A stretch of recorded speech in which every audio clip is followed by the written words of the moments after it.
So if he flinches like that, I go right back to the spot where he flinched from and just start tapping, so that he realizes that, yeah, sometimes a touch is going to be a little bit, how should I say, sharper. You know, I'm not out here just petting him. Sometimes it's going to touch him, like his tools are going to touch him, the tack, and he needs to be okay with that.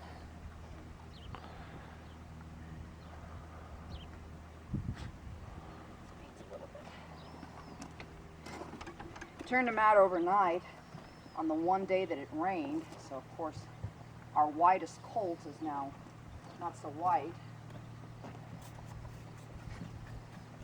Really good timing like that.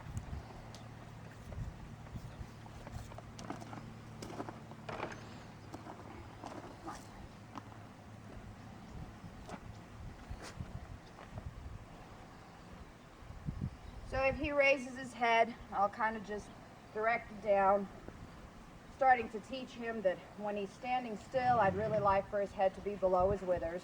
So we're just working on slowly getting him like that.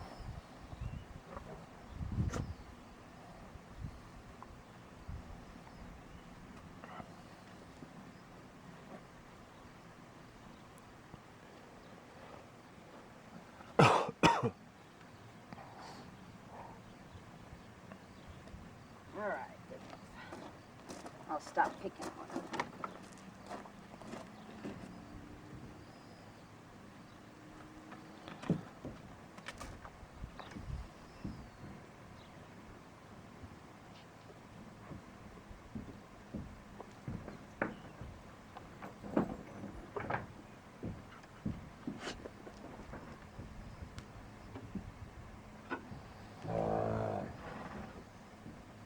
John, you wanted to see what it'd be like with a blanket. This is the first time that he'll see one. We have not worked with him before on it. So what I'll do is just fold it up.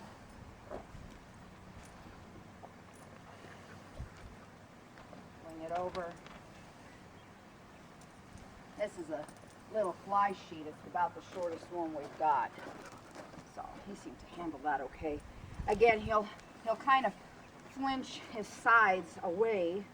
I don't know if that's where he kind of got kind of beat with the rasp or what, but he'll kind of flinch his sides away. If he does, you know, I just kind of go in there and desensitize it a little bit. But there you go, there's a blanket. See if I can't slide it off his hip. Boy.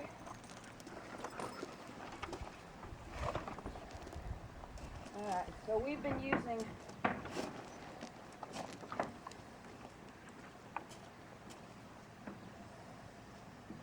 just a regular English pad with him because he's so little. And just a surf single.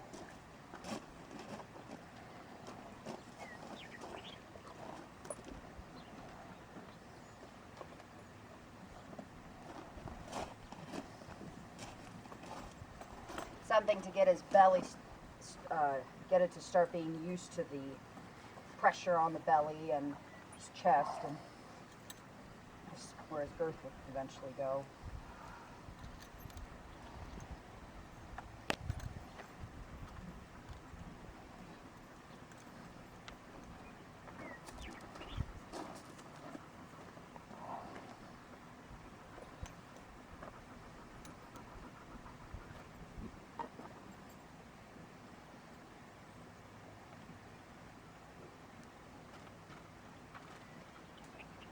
Steps back, I'll kind of step him forward where I had him before. I'm always constantly aware of where those feet are, and if I put my feet somewhere, or his feet, like right there, and he moves them, I will try to move them back so that he's aware that I will be particular about where his feet go most of the time.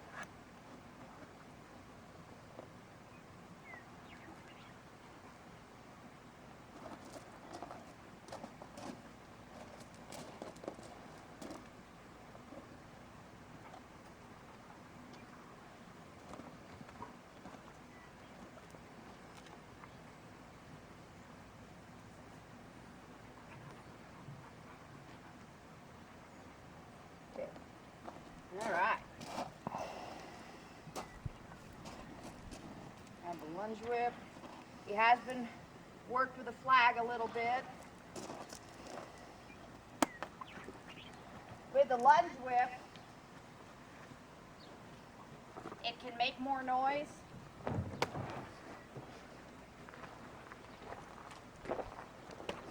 Get him okay to the cracking.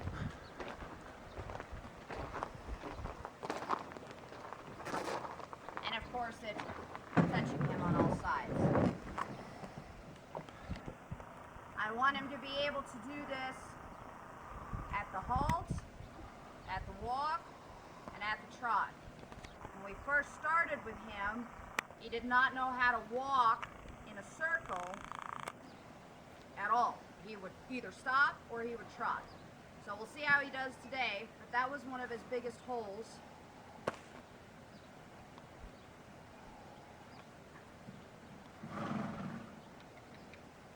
So I'll ask, with the pressure on his halter, to move off, and then I'll let him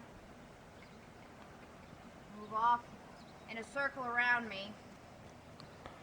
He should just settle right into a walk, or that's what I'm looking for.